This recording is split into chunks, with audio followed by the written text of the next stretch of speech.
பிரபஞ்ச ரகசியம் ரொம்ப ரொம்ப பாதுகாப்பானது. அதை பற்றி தெரிஞ்சுக்கிட்டா அவங்க தலை வெடிச்சிடும்னு பழைய தமிழ் படங்கள் எல்லாம் சொல்லி கேள்விப்பட்டிருக்கோம். ஆனால் அதே பிரபஞ்ச ரகசியத்தை இப்போ புட்டு வச்சு உங்களை அதில் ஒரு மாஸ்டர் ஆக்க போகிறேன். அதோட நீங்கள் இப்போ பார்க்க போகிற இந்த வீடியோவும் பார்த்தீங்கன்னு சொன்னால், நான் இங்கேருந்து டெல்லியில் விமான எதிர்ப்பு பீரங்கியுடைய ஒரு மிலிட்ரி ரெஜிமெண்ட்டில் சர்வீஸ் பண்ணேன். அந்த ரெஜிமெண்ட்டுடைய 75வது அதாவது டைமண்ட் ஜூப்ளி விழா கொண்டாடப்பட்டது. அதில் போய் கலந்துக்கிட்டேன். இன்னும் சொல்ல போனால் 75 வருஷமாக சர்வீஸ் பண்ணவங்க, பழைய பிரிந்தவர்கள். நானே இங்கே 1991 வந்து அந்த ரெஜிமெண்ட்டை விட்டு பிரிஞ்சேன். இப்போ 2024 போது ஏறத்தாழ ஒரு 33 வருஷம் கழித்து எல்லோரையும் என்னுடைய ஃப்ரெண்ட்ஸ்களை சந்திக்கிறோம். அப்படி ஒரு அற்புதமான ஒரு வீடியோவை தான் அந்த பேக்ரவுண்டில் போட்டிருக்கேன். மீண்டும் நம்ம பிரபஞ்ச விதிக்கு வருவோம். இந்த பிரபஞ்ச விதியானது ஒரு 28 நாள் கோர்ஸ். இந்த 28 நாளில் உங்களுக்கும் என்னென்ன உங்கள் வாழ்க்கையில் மாற்றம் ஏற்படுகிறது என்பதை நீங்களே முடிவு செய்யலாம். ஒரு சேலஞ்சை எடுத்துக்கிடுவோம். உங்களுக்குள் ஒரு 200% மாற்றம் நிகழ்ந்தால் நீங்கள் மேலும் தொடரலாம். இல்லாவிடில் நீங்கள் தொடரவே தேவையில்லை என்பது என்னுடைய ஓப்பன் சேலஞ்ச். ஓகே, ஆரம்பிக்கலாமா? நம்ம சின்ன குழந்தையாக இருக்கும்போது இப்போது இருக்க மாதிரி சிறிதும் நம்ம யோசிச்சிருக்கவே முடியாது. நானெல்லாம் மிலிட்ரிக்கு போவேனா, மிலிட்ரிக்கு போகிறதுக்கு எனக்கு தகுதி இருக்கா, இல்லை மிலிட்ரியில் அப்படி ஜாயின் பண்ண பிறதும் அந்த சர்வீஸை சக்ஸஸ்ஃபுல்லாக முடிக்க முடியுமா, அதுக்கு ஏதாவது தகுதி இருக்கா? உண்மைக்கே நான் இல்லைன்னு தான் நான் சொல்லுவேன்.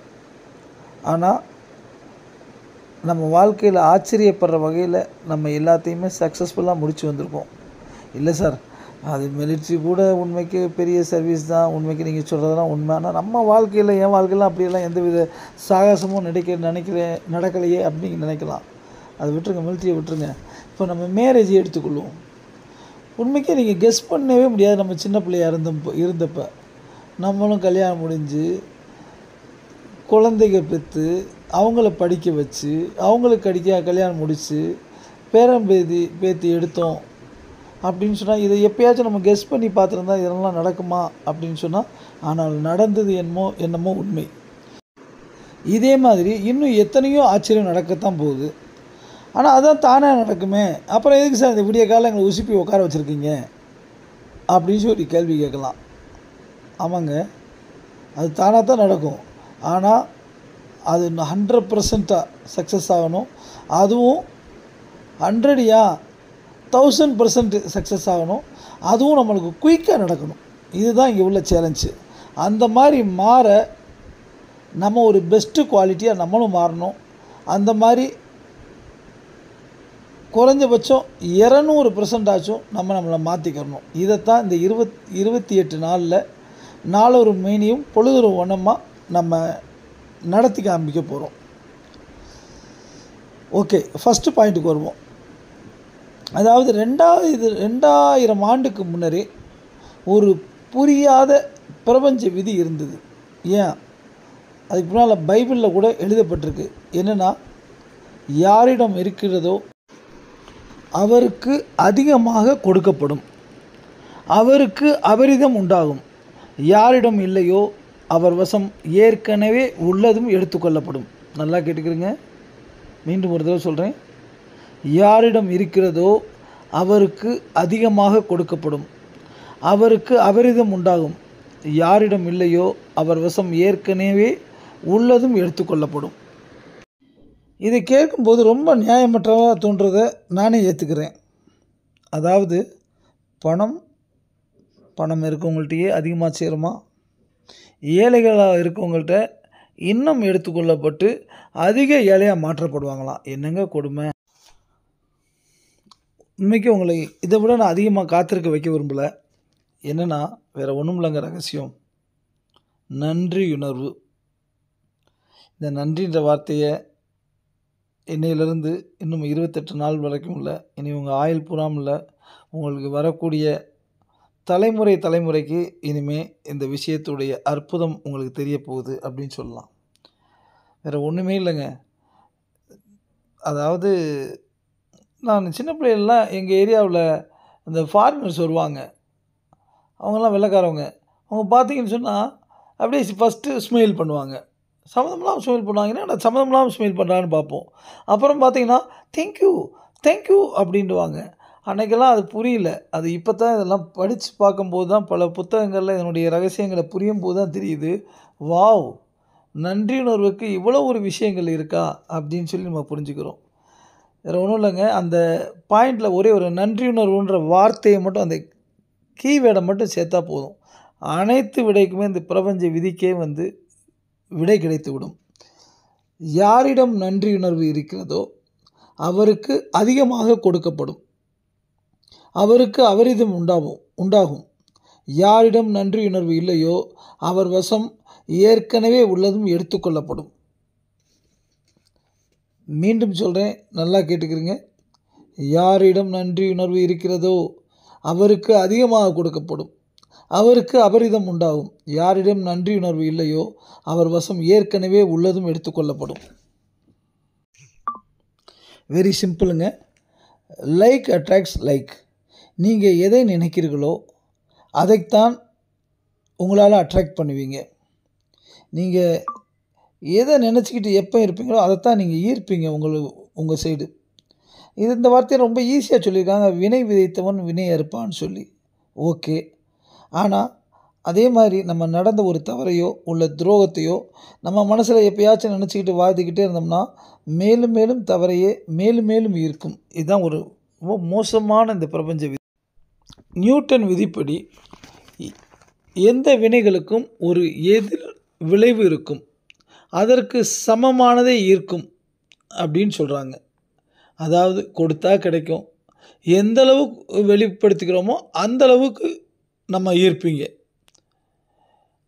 அதாவது ரொம்ப சீரியஸாக டீப்பாக நன்றியுணர்வு தெரிச்சா அதுக்கு பல மடங்கு நம்மள்கிட்ட திருப்பி வரும். இப்போ ஒரு விஷயத்தை நீங்கள் கேட்கலாம், நான் என்ன விஷயத்துக்கு நன்றி செய்ய போகிறேன், அப்படி என்ன விஷயங்க என்கிட்ட இருக்குது அப்படின்னு சொல்லி கூட கேட்கலாம். ஆமாங்க, காலையில் எந்திரிக்கிறோம், எல்லாம் உள்ள ஈசனுக்கு நன்றி தெரிவிக்கலாம். அந்த ஈசன் தந்த பிரபஞ்சத்துக்கு நம்ம நன்றி தெரிவிக்கலாம். அப்படி நமக்கு இறைவன் எத்தனையோ நமக்கு நல்ல விஷயங்களை கொடுத்துருக்கான். ஏன் கைகால்களை சொல்லுங்கள். நம்மள்கிட்ட கைகால் இருக்குது, வீடு இருக்குது, குடும்பம் இருக்குது, பிள்ளைகள் இருக்குது. இதெல்லாம் இல்லாதவங்க எத்தனையோ பேர் இருக்காங்க. ஏன் இரவு படுத்தவர்கள் காலையில் எத்தனையோ பேர் எழுந்திருக்கவில்லை. ஏன் நாம் மூச்சு இழுக்கிறோம். இந்த மூச்சு கூட இழுக்க முடியாமல் எத்தனையோ பேர் வெண்டிலேட்டரில் வாழ்ந்து கொண்டிருக்கிறார்கள். இறைவனுக்கு எவ்வளவு நன்றி சொல்ல வேண்டும் யோசித்து பாருங்கள். கேட்காமல் நம்மளுக்கு கிடைப்பது எத்தனையோ. நேரத்திற்கு உதிக்கும் சூரியன், வெயில் சுட்டால் தணிக்க தவறாது கொட்டும் மழை, உண்ட உணவு ஜீரணிக்கும் அதிசயம், சந்தோஷமாக ஆடிப்பாட உடம்பில் எத்தனை எனர்ஜி, அள்ளி மகிழ குழந்தைகள், அன்பு தர குடும்பம், இன்னும் எத்தனை ஆயிரம் நம்மளுக்கு இறைவன் கொடுத்தது. அத்தனைக்கும் நன்றி சொல்லிக்கொண்டே இருக்கலாம்.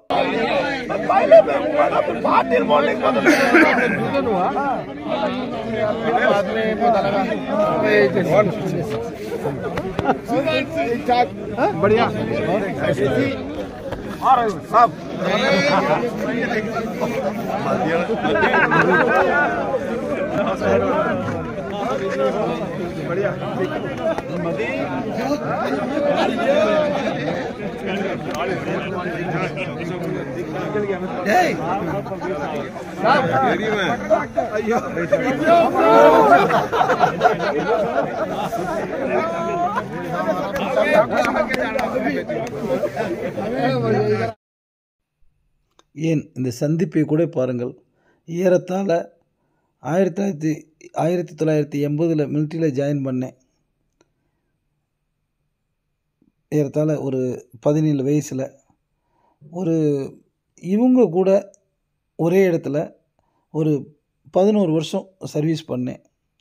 அப்போ பிரிஞ்சு போயிட்டோம். அதுக்கு பின்னாடி அவங்கவுங்க ரிட்டயர்மெண்ட் வந்தது 98ல் ரிட்டயர்மெண்ட் வந்தேன். ஆனால் இப்போ ஏறத்தாழ 35 வருடம் கழித்து இப்போ ஒரு ஆள் சந்திக்கிறோம். எத்தனை பேர் இதில் வந்து எங்கள் கூட சர்வீஸ் பண்ணவங்க உயிரிழந்திருப்பாங்க. ஏன் இப்போ உயிரோடு இருக்கவங்க கூட எத்தனை பேர் இதில் வர முடியாமல் போயிருப்பாங்க.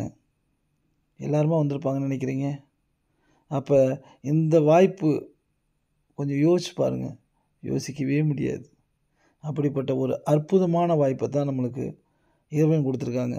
இதில் இது மாதிரி உங்கள் வாழ்க்கையிலும் பல விஷயங்களை இறைவன் கொடுத்துருக்காங்க. ஒவ்வொன்றுக்கும் நன்றி சொல்ல வேணாமா? அப்போ அந்த 28 நாள் நன்றியுணர்வு பயிற்சியை ஸ்டார்ட் பண்ணலாமா? நன்றியுணர்வு மட்டும் இல்லைங்க, நம்ம லைஃப்பையே மாற்றி அமைக்க போகுது. இந்த பயிற்சி கலந்து கொள்வதற்கு பண்ணலாம் அப்படின்னு சொல்லி நீங்கள் முடிவு எடுத்திருந்தீங்கன்னா, அந்த முடிவு எடுத்ததுக்கு என்னுடைய மனமார்ந்த பாராட்டுக்களையும் அதோடு சேர்த்து உங்களுக்கு அனைவருக்கும் எனக்கு கொடுத்த ஒத்துழைப்புக்கு முதற்க நன்றியும் தெரிவித்துக் கொள்கிறேன். இந்த 28 நாள் பயிற்சி உங்கள் லைஃப்பை மட்டுமல்ல, இனி அடுத்து வரக்கூடிய உங்கள் பல தலைமுறைகளுடைய மிகவும் பாசிட்டிவான வாழ்க்கையாக மாற்றப் போகிறது அப்படின்றதுக்கு நான் கேரண்டி கொடுக்குறேன். இதை முழுசாக நீங்கள் நம்பிக்கையோடு செய்ய ஆரம்பிக்கணும். செஞ்சீங்கன்னு சொன்னால் ஒரே ஒரு வாரத்தில் 7 நாளில் உங்கள் உடம்பில் இம்யூன் பவர் கூடிடும். அதாவது நோய் எதிர்ப்பு சக்தி கூடியிருப்பதை நீங்களே ஒரு 7 நாளில் உணர்வீங்க.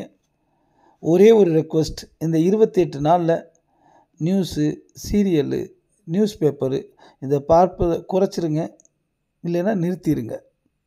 ஏன்னா பாசிட்டிவ் ப்ரோக்ராமிங் பண்ண போகிறோம். அப்படி பண்ணும்போது பாசிட்டிவாக நீங்கள் எல்லா விஷயத்தையும் ஏற்றிட்டு இம்மீடியட்டாக காலையிலேயே நெகட்டிவ் விஷயத்தை நீங்கள் பார்த்தீங்கன்னு சொன்னால் அப்போ உங்களுக்கு பிரயோஜனமே இருக்காது. ரொம்ப தவிர்க்க முடியும்னா மதியானத்துக்கு மேலே கூட கொஞ்சம் நார்மல் ஆயிடுவோம், அப்புறம் கூட பாடுங்க. ஆனால் மார்னிங்கோ நைட்டோ எந்த வித இதுவும் நீங்கள் இந்த மாதிரி நியூஸு, ஏன்னா அது நெகட்டிவ்ஸ் தான் நிறையா இருக்கும், அதை சீரியல் இதில் அதெல்லாம் பார்க்காதீங்க.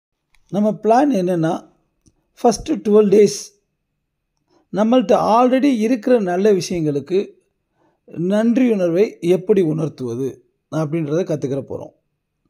நெக்ஸ்ட்டு 10 டேஸில் நம்மளுடைய வாழ்க்கையுடைய ட்ரீம்ஸ் அண்ட் கோல்ஸை அடைவதற்கான மேஜிக்கான வழிமுறைகளை கற்றுக்கிற போகிறோம். அந்த 22 டேஸ் முடிஞ்சிச்சு. 6 டேஸில் உங்கள் லைஃப்பை நெக்ஸ்ட் லெவலுக்கு கொண்டு போகிற பயிற்சியை நம்ம பிளான் பண்ண போகிறோம். அப்போ ஃபஸ்ட்டு 22 டேஸ் பயிற்சியிலேயே பண்ணாலே உங்களை நீங்கள் அந்தளவுக்கு லவ் பண்ண ஆரம்பிச்சிருவீங்க.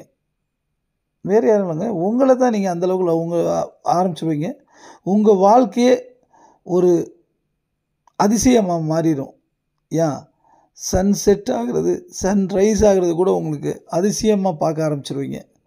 இந்த பயிற்சியில் ஒரே ஒரு ரூல், ஒரு நாள் மிஸ் பண்ணால் 3 நாளைக்கு பேக்கில் மீண்டும் இந்த கிளாஸ் அட்டன் பண்ணணும். அதுதான் இதில் மிகப்பெரிய ஒரு சிக்கலான விஷயம். அப்படி பண்ணாமல் நம்ம கண்டினியூமாக பண்ணோம்னா அவங்களுக்கு இந்த சிஸ்டம் ஒர்க் பண்ணாது, கஷ்டம்தான். ஆகவே இப்போ நம்ம புதுசாக ஒரு டெக்னிக் யூஸ் பண்ண போகிறோம். இது உண்மைக்கே இது புது டெக்னிக் தான், ஆனால் இதை அப்ளை பண்ணி பார்ப்போம். நம்ம ஒரு நாள் ப்ராக்டிஸ்ன்றதை ஒரே நாளில் முடிக்கலாம். ஆனால் அதை நம்ம சில சமயம் ஸ்லாக் விட்டுருவோம் அதுக்குள்ளே. ஏன்னா அதுக்கு சில வேலைகள் பண்ணணும்ல, அந்த வேலைகள்லாம் ஹோம்ஒர்க் மாதிரி சின்னது பண்ணணும். அது பண்ணாமல் நம்ம அசால்ட்டாக விட்டுட்டோம்னா போச்சு. அப்புறம் மறுபடியும் பேக்லேருந்து 3 நாள் வரும்.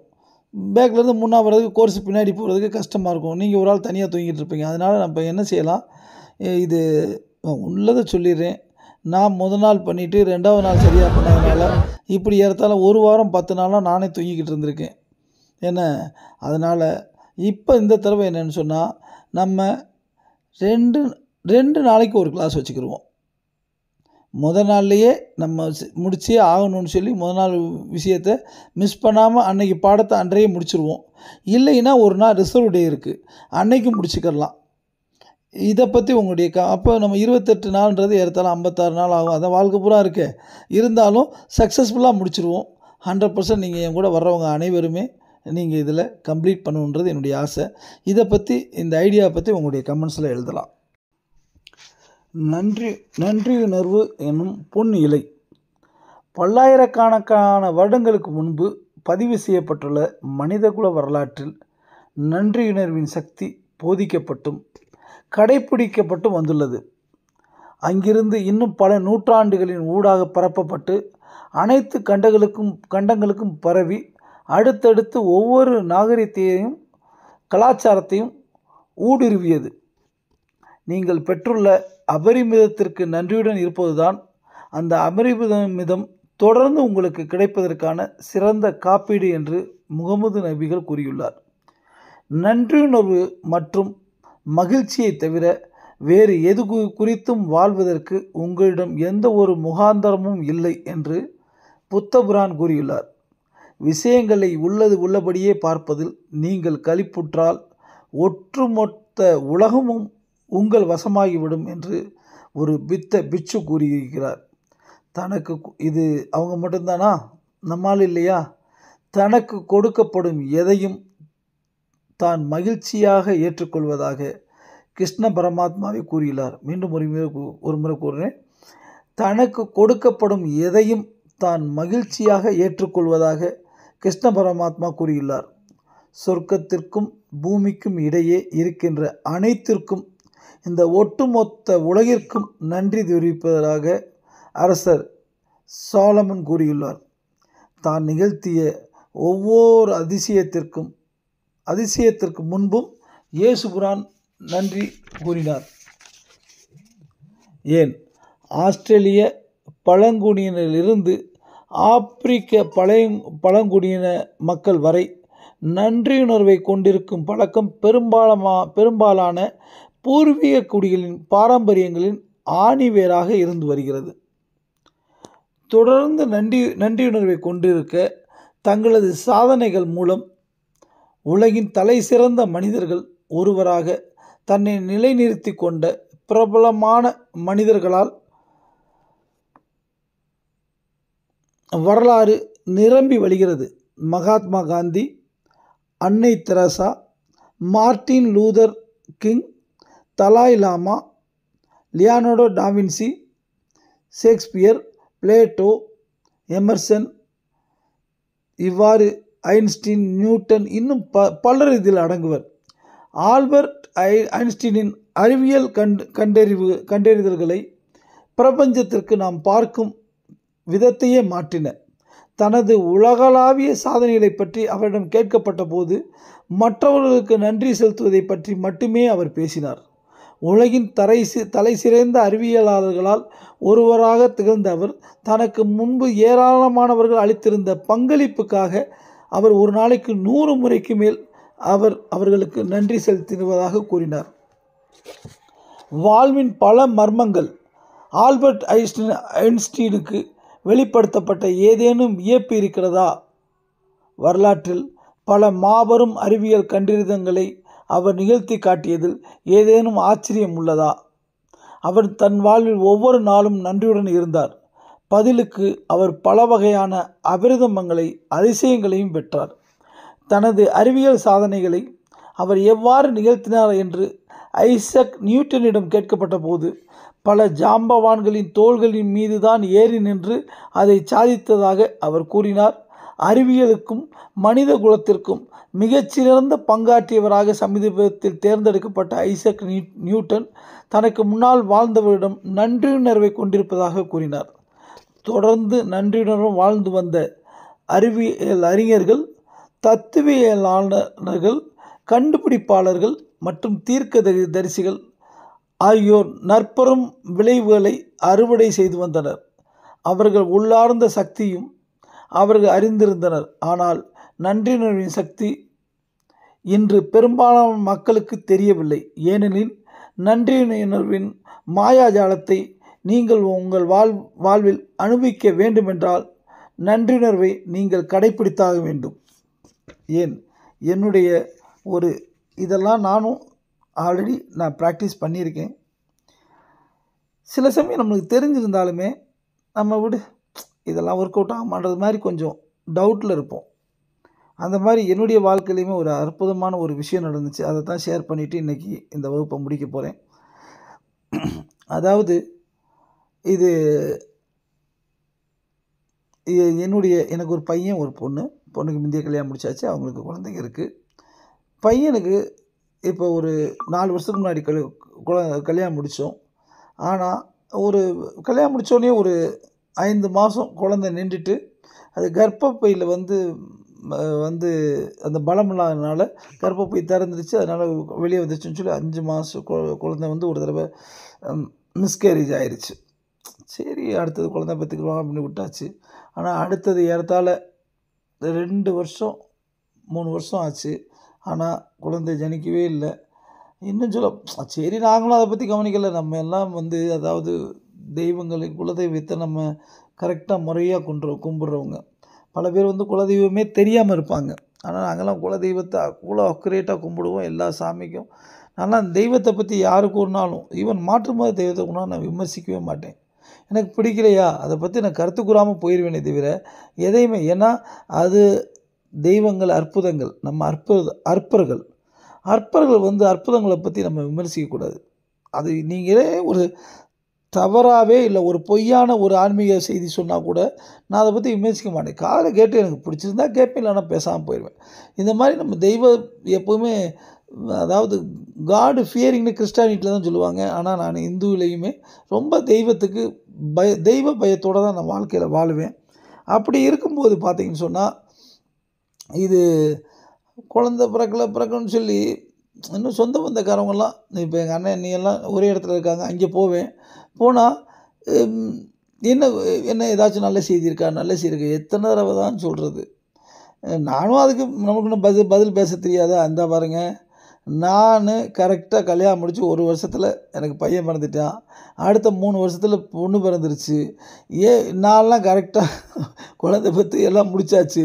இனி அவங்களுக்கு மகன் தானே எங்கள் அண்ணின்னு சொன்னால் உங்கள் மகன் பார்க்கணும்னா உங்கள் மகன்கிட்ட கேளுங்க, அதுக்கு நானாக பொறுப்பாக முடியும் அப்படின்னு நம்ம சொல்லி தட்டி கழிக்கிறோம் வச்சுங்களேன். இருந்தாலும் என்னடா அப்படின்னு சொல்லி ஒரு இதாகத்தான் இருந்துச்சு. கடைசியில் பார்த்தீங்கன்னு சொன்னால் இறைவனுடைய கடாட்சியத்தில் அதே மாதிரி குழந்தையும் ஜனிக்கப்பட்டது, கர்ப்பமாயிருச்சு. இருந்தாலும் மீண்டும் எல்லோரும் கர்ப்பம் இல்லைங்க இப்போ கர்ப்பமாக இருக்குங்க 2 மாதங்க 3 மாதம்னு சொன்னால் கூட அப்போ எல்லோரும் மறுபடி பார்த்து இருந்துக்கிறங்க. பயத்தில் சொல்கிறாங்களா என்ன, அது சொந்தம்னாலே அப்படித்தானே, என்ன பார்த்துக்கிறதுங்க எப்படி இருக்குது என்னங்க இருக்குது கர்ப்பமாக இருக்காங்க அவ்வளோதான் ரைட்டு அப்படியே ஓடிக்கிட்டு இருந்துச்சு. இருந்தாலும் மனசில் தெய்வத்தை வந்து விடாமல் நம்ம எப்போவுமே அஃபர்மேஷன் பண்ணிக்கிட்டே இருக்கிறது. ஏன்னா யாருக்கும் நம்ம சொல்கிறதில்ல. நம்ம எப்போவுமே ஆண்டவனே என்னுடைய மகனும் மருமகனும் நல்லா சந்தோஷமாக மேதாவி குழந்தைகளை பெற்றெடுக்கணும் அப்படின்னு சொல்லி அனுதினமும் தெய்வத்துக்கு நன்றியும் சொல்கிறது, அதே மாதிரி அனுதினமும் வேண்டிக்கிறது. அப்போ இதெல்லாம் நடந்துக்கிட்டே இருந்துச்சு. இது எப்படியோ அந்த நிறைவு நாளும் வந்துச்சு. பார்த்திங்கன்னா குழந்தை அப்படி ஒரு அற்புதமான ஒரு குழந்தையும் என் மருமக பெற்று கொடுத்துருச்சு. ஓகே சந்தோஷம். போய் பார்த்துட்டு வந்தேன், எல்லாம் ஓகே. ஓப்பா சந்தோஷமையா அப்படின்னு சொல்லி என்ன பேரனும் பிறந்துட்டான். அதாவது மகளுக்கு குழந்தைருக்கு, அதுவும் பேரங்க தான். ஆனால் மகனுக்கு குழந்தைக்கான்னு உலகத்தில் என்னமோ கண்டுபிடிச்சி வச்சுருக்காங்க. அதுக்கு ஒரு கேள்வி, நம்மளுக்கு எதுவுமே அதெல்லாம் வித்தியாசமெல்லாம் பார்க்குறதில்ல. சரி அதுவும் பிறந்தாச்சுன்னு சொல்லி ஒரு மதுரையில் உள்ள ஒரு மெயின் ப்ரைவேட் ஹாஸ்பிட்டலில் குழந்தை பிறந்துச்சு. சந்தோஷம், பார்த்துட்டு வந்தாச்சு. அதுக்கு பின்னாடி பார்த்தீங்கன்னு சொன்னால் பார்த்து வந்தாச்சு. அன்றைக்கி சாயங்காலம் வரைக்கும் இருந்தால் அடுத்த நாள் பார்த்தீங்கன்னு சொன்னால் இல்லை குழந்தை அழுகவில்லை அப்படின்னு சொல்லிடுது. குழந்தை அழுகுன்னு சொல்லி அங்கே ஒரு நாள் வச்சாங்க, மறுநாள் வச்சாங்க. ஐயோ இது வந்து ரொம்ப கிரிட்டிக்கலான கேஸு.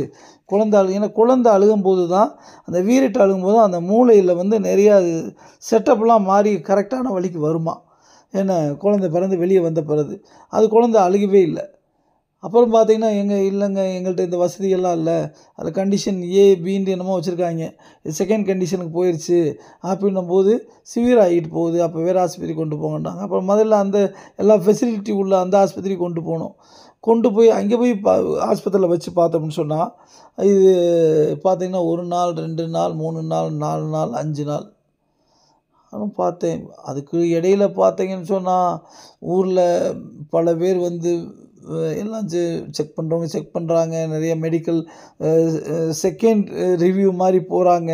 எல்லாம் போயிட்டு அ இல்ல இது இது பார்த்தீங்கன்னா, இப்பயும் இந்த மாரி ப்ராப்ளம் இருந்தா, இது தெரபிக்கு போகணும். இது 4 வருஷம், 5 வருஷம் கூட ஆகலாம்.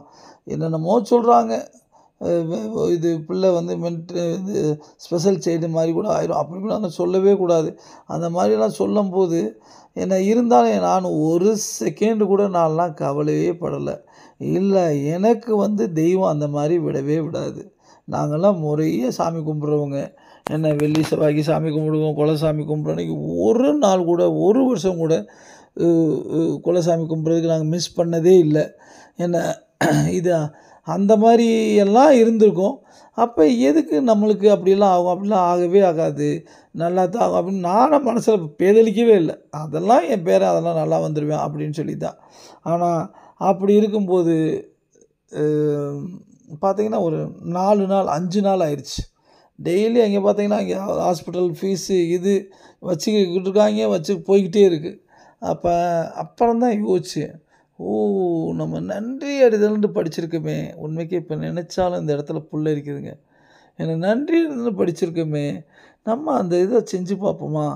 அப்படின்னு சொல்லிட்டு, என்ன பொதுவா இந்த காலத்து பிள்ளைகள்லாம் மருமகமாருன்னா அப்படித்தானே இருப்பாங்க. நான் அதெல்லாம் கண்டுக்கிறது இல்ல. என்ன நம்மளுக்கு வாழ்க்கையில எவ்வளவோ சாதிக்க வேண்டிய விஷயம் இருக்கு. இதுக்குள்ள போய்க்கிட்டு என்ன யோசிக்க வேண்டியிருக்குன்னு சொல்லி நான் கண்டுக்கிறது இல்ல. ஆனா பார்த்தீங்கன்னு சொன்னா, இது இது சரி நம்ம மருமகளுக்கு நம்ம நன்றி சொல்லலாம்ல. அதானே மருமகளுக்கு நம்ம பிள்ளை பெத்து குடுத்துருக்கு. எவ்வளோ கஷ்டப்பட்டு அந்த இது வந்து என்ன பிள்ளை தானே பெத்த நாங்கலாம் பெக்கலையாண்டு இப்படித்தான் நம்ம எப்பவுமே செய்யக்கூடிய தவறு. அப்படின்னு சொல்லி ஓப்பனா ஒரு ஒரு மெசேஜ் போட்டேன். என்னுடைய மகனுக்கும், மருமகளுக்கும் அது பர்ட்டிகுலரா என் மருமக வந்து எனக்கு பேரன பெத்து குடுத்ததுக்கு நான் மிக்க நன்றி அப்படின்னு சொல்லி இன்னும் ஒரு மெசேஜ் போட்டேன். வாய்ஸ் மெசேஜ் போட்டேன். போட்டுட்டு அடுத்த ஒரு 2 மணி நேரம் கழிச்சு பார்த்தீங்கன்னா, ஐயோ! குழந்தை வீறிட்டு அழுதுருச்சு. ஹாஸ்பிட்டலே கிடுமுழுங்க வச்சிருச்சு அப்படின்ட்டாங்க. என்ன இப்பயும் பார்த்தா டேய் அழுகுடான்னு சொல்லி அவன் இருக்க இன்னும் சொல்லப்போனால் சிம்ம ராசி மக நட்சத்திரம். நானும் சிம்ம ராசி மக நட்சத்திரம். எங்கள் ஃபேமிலியில் யாருமே அதுக்கு பின்னால் வரவே இல்லை. ஆஹா நம்ம பேர் சொல்கிறதுக்கு நம்ம சிங்கக்குட்டி பேரே வந்துட்டான்னு சொல்லி மிகப்பெரிய சந்தோஷத்தில் இருந்தோம். கடைசியில் பார்த்திங்கன்னா சிங்கம் வந்து 5 நாள் கழிச்சு அந்தளவுக்கு கரிச்சிச்சு. இப்போ ஓவராக கரிச்சிச்சுக்கிட்டே இருக்குது. அதுதான் அடுத்த ஒரு பிரச்சனை. ஏன்னா அந்த மாதிரி இறைவன் பல அற்புதத்தை நிகழ்த்தியிருக்காரு. ஏன்னா அந்த விஷயத்தை தான் நான் உங்களுக்கு மனப்பூர்வமாக நான் உங்களுக்கு சொல்கிறேன். ஏன்னா அப்போ இந்த விஷயங்கள் நம்ம சொல்லாமல் நம்ம போயிடக்கூடாது இல்லையா? இது எவ்வளோ பேருக்கு இந்த விஷயங்கள்லாம் நமக்கு தெரியாமல் இருக்குது. அதான் இந்த அஃபர்மேஷன்றது எல்லாருக்குமே ஆசையாக இருக்கும் வாழ்க்கையில். என்ன லா ஆஃப் அட்ராக்ஷன் சொல்லி எல்லாருக்குமே நன்மை பயக்கும்ன்றது தெரியும். ஆனால் என் கூட இருக்குங்க, நீங்கள் லா ஆஃப் அட்ராக்ஷனுக்கே நீங்கள் ஃபாதராக மாற்றிடுவேன். ஒன்று வாழ்க்கையில் ஏகப்பட்ட அதிசயங்கள் உங்களை நிகழ்த்தி காமிப்பேன். என்ன நல்லா உண்மை அது பெருமைக்கெல்லாம் அப்படி சொல்லக்கூடாது. சொன்னால் அது பெருமையாக தற்பெருமையாக மாதிரி இருக்கும். இருந்தாலும் சொல்ல வேண்டிய இடத்துல சொல்லணும். உண்மைக்கு பிரித்தி ஹாஸ்பிட்டலில் இல்லைங்க இவருக்கு முடிஞ்சுங்க, இவருக்கு இதில் ஆம்புலன்ஸில் கொண்டு போங்க. போகும்போது ஒரு சின்ன பலூன் வச்சு விட்டாங்க. இந்த பலூன் வந்து கொஞ்சம் நேரம் ஆக்சிஜன் இருக்கும். அது தீரும்போது இவர் மூச்சு அடங்கிருங்க கொண்டு போங்க அப்படின்றாரு. ஏன்னா எனக்கு நான் ஒரே அஃபர்மேஷனாக அவன் மேலே ஏற்றிக்கிட்டே இருந்தேன். இல்லை இவன் உயிர் பிழைப்பான்னு சொல்லி காலையிலன்னு சொல்லிக்கிட்டு இருக்கேன். எல்லோரும் பைத்தியக்காரன் அந்த மனுஷன் எப்படி சொல்கிறான்? இல்லை பிழைப்பான்றேன். வீட்டுக்கு கூட்டிகிட்டு போயிட்டாங்க. வீட்டுக்கு கூப்பிட்டு போய் வச்சுருக்காங்க. வச்சுருந்தா இது கடைசியில் பார்த்தா உடம்பு தொட்டு பார்க்குறேன், உடம்பு சூடாக இருந்துச்சு. நான் எல்லோரும் பால் ஊற்றிக்கிட்டு இருக்காங்க.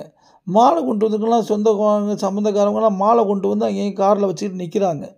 ஏன்னா நான் சொன்னேன், இல்லைங்க பாலை ஊற்றாதீங்க, நிப்பாட்டுங்க ஃபஸ்ட்டு பாலை. அப்படின்னா எல்லோரும் இந்த மனுஷன் எனக்கு பைத்தியக்காரனா அப்படின்னு கூட என்னை நினைக்கிறாங்க. இல்லை, பாலை முதல்ல நிப்பாட்டுங்க. உங்கள் வாயில் இவ்வளோ பாலை மாறி மாறி ஊற்றுனா நீங்கள் என்னங்க செய்வீங்க? அவன் வாயில் இவ்வளோ பாலை ஊற்றுறீங்க, அவனுக்கு ஒன்றுமே இல்லைங்க அப்படின்னு சொன்னேன். ஏன்னா திருப்பி ஆனால் சரி நிப்பாட்டிட்டாங்க. இன்னும் இவர் ஏன்னா எனக்கு அன்னைமைய முறை வேணும். ஏன்னா அவருக்கும் 50 வயசு அப்படின்னும் போது என்ன செய்யணும்னு சொல்லி நான் உடனே சொன்னேன், எனக்கு ஒன்றும் அதுக்கு மேலே என்ன சொல்ல, ரைட்டு இது எங்கள் வீட்டில் ஒரு கன்றுக்குட்டி ரொம்ப முடியாமல் இருந்துச்சு. கடைசியில் அப்போ ஆர்எஸ்பதினு ஒன்று வாங்கி தேய்ச்சோம். பார்த்தீங்கன்னா அது சடக்குன்னு எந்திரிச்சு நின்றுச்சு. நான் பார்த்தேன், ஏங்க ஒரு ஆர்எஸ்பதியை வாங்கிட்டு வந்து தேய்ங்கன்னு. அப்போ ஒரு ஆர்எஸ்பதியை வாங்கிட்டு வந்து உடம்பு பூரா தேய்ச்சாங்க. தேய்ச்சிட்டு இப்போ என்ன செய்யணுன்னாங்க, நம்மளும் டாக்டர், நம்மளுக்கு என்னங்க தெரியும். நான் சொன்னேன், டீ வாங்கி கொடுங்க, ஒரு ரோட்டில் மயக்கப்பட்டால் என்ன செய்வோம், டீ வாங்கி கொடுங்க அப்படின்னு. டீயை வாங்கி கொடுத்தாங்க. அடுத்து சொன்னேன், சரிங்க இங்கே யாராச்சும் ஏரியாவில் ஏதாச்சும் டாக்டருங்க இருப்பாங்கள்ல, அவங்கள கூப்பிட்டு வந்து ஒரு இன்ஜெக்ஷன் போட சொல்லுங்கள். என்ன முடியலைன்னா டீ கொடுப்போம், அதுக்கடுத்து ஒரு சின்ன ட்ரீட்மெண்ட் கொடுப்போம்ல, மெடிக்கல் எய்டு, ஒரு இன்ஜெக்ஷன் போட சொல்லுங்கள் அப்படின்னு சொன்னேன்.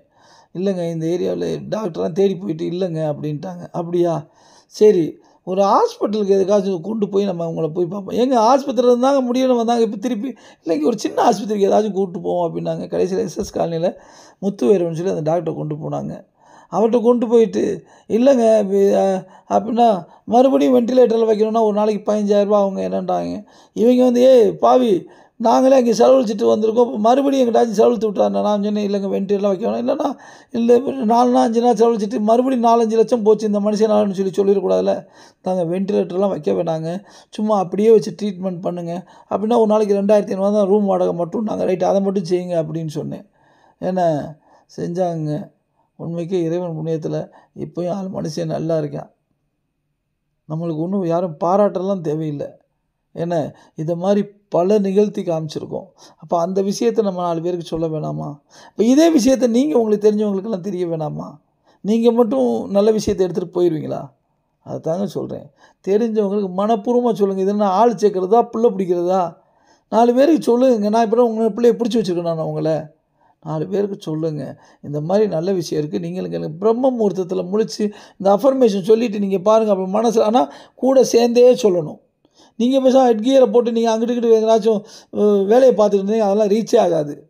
அங்கெல்லாம் அப்படின்னா நீங்கள் எல்லாம் அது எப்படி முறையாக சொல்லியிருக்கணும் அதை மாதிரி முறையாக சொல்லுங்கள். அந்த அஃபர்மேஷனை கேளுங்க, சொல்ல திருப்பி சொல்லுங்கள். போனால் மந்திரம் சொன்னோம்னா திருப்பி சொல்லுங்கள், ஒவ்வொன்றையும் திருப்பி சொல்லுங்கள். அடுத்து வாட்டர் ப்ரே பண்ண திருப்பி சொல்லுங்கள். அது சொல்லி முடிச்சுட்டு பாருங்கள், அப்படியே ஒரு பிரிஸ்க்னஸ் இருக்கும். அது காலையிலேருந்து சாயங்காலம் வரைக்கும் இருக்கும். எவ்வளோ அற்புதங்கள் இருக்குது. அதோடு சேர்ந்து இந்த பயிற்சியை கொடுக்குறோம், உங்கள் வாழ்க்கையில் அத்தனை வளத்தையும் கொடுக்குறோம். அதனால் நாளைக்கே உங்களை ஒரு 4 நாளைக்கு அட்டன் பண்ணியா, என்ன பெரிய இது பண்ணுற, அட்டன் பண்ண அப்புறம் சொல்லு, உன் வாழ்க்கையில் நல்ல காலம் வர வேணாமா அப்படின்னு சொல்லி பேசுங்க. நம்ம நீங்கள் என்ன வியாபாரமாங்க பண்ணுறோம்? ஒரு நல்ல விஷயங்கள் பல நடக்க இருக்குங்க, அதைத்தாங்க உங்களுக்கு கொடுக்குறோம். ஏங்க இந்த கண்ணால் பார்க்குறீங்க, ஒரு மிலிட்ரிக்காரனான்னு சொன்னால் கேட்க மாட்டீங்களா நீங்கள்? ஏங்க இவ்வளவு சொல்லி ஒரு நாட்டுக்காக அப்படித்தான் நீங்கள்லாம் சொல்லுவீங்க, நாட்டுக்காக சேவை செஞ்சிடும். உண்மைக்கு நாட்டுக்கு தான் சேவை செஞ்சுட்டு வந்திருக்கோம். ஏன்னா அப்போ அவங்க வார்த்தை கூட நீங்கள் கேட்க மாட்டீங்களா? ஒரு நல்லது நடக்கட்டுங்க, உங்களுக்கும் நடக்கட்டும், உங்களை சார்ந்தவங்களுக்கும் பல ஆயிரக்கணக்கான பேருக்கு நல்லது நடக்கட்டும். அதனால் நன்றிகளை பலமுறை சொல்லுவோம். ஓகே, அதனால் இதிலிருந்து ஆரம்பிங்க. ஒவ்வொரு நபரும் நீங்கள் ஒரு 2 நாள் டைம் எடுத்துக்கோங்க, 10 பேருக்கு போடுங்க, லிஸ்ட்டை போடுங்க, சேர்த்து விடுங்க. 4 நாள் இருக்கட்டும், விரும்பினா கேட்குறேன், அவனுக்கு நல்ல நேரம் வரலன்னா போகிறேன், என்ன இருக்குது நம்மளுக்குன்னு வச்சு. அதனால் இதையெல்லாம் செய்யுங்கள். லாஸ்ட்டில் சில அற்புதமான வரிகளையும் நான் எனக்கு பிடிச்ச வரிகள் நான் பார்த்ததில் அட்ராக்ட் ஆன வரியும் நான் படிச்சிடறேன். அதிகாலையில் நீங்கள் கண் விழிக்கும் போது பகலவனின் செங்கதிர்களுக்காகவும் உங்களுடைய வாழ்க்கை மற்றும் வலிமைக்காகவும் நன்றி கூறுங்கள். உங்களுடைய உணவிற்கும் வாழ்வதில் உள்ள ஆனந்தத்திற்கும் நன்றி கூறுங்கள். நன்றி செலுத்துவதற்கு உங்களால் எந்த காரணத்தையும் கண்டுபிடிக்க முடியாவிட்டால் தவறு உங்களிடத்தில் மட்டுமே உள்ளது என்பதை புரிந்து கொள்ளுங்கள். இந்த வகுப்பில் கலந்து கொண்ட அனைவருக்கும் மிக்க நன்றி. இன்றைக்கி முன்னுரை வகுப்பு மட்டும்தான், நாளையிலிருந்து அந்த 28 நாள் கிளாஸ் ஆரம்பிக்குது. அதனால் உங்களுக்கு வேண்டி வரவங்களாம் ஜாயின் பண்ண சொல்லுங்கள். வெற்றி உண்டாகட்டும். உங்கள் வாழ்க்கையில் அனைத்து சந்தோஷமும், ஐஸ்வர்யமும், அமைதியும் உங்கள் குடும்பத்திற்கும், உங்கள் வாரிசுகளுக்கும் உண்டாகட்டும். அனைத்து நபர்களுக்கும் எனது மனதார்ந்த நன்றியை, கேப்டன் பாஸ்கருடைய நன்றியை தெரிவித்துக் கொள்கிறேன். நன்றி, நன்றி, நன்றி, மிக்க நன்றி. Thank you very much.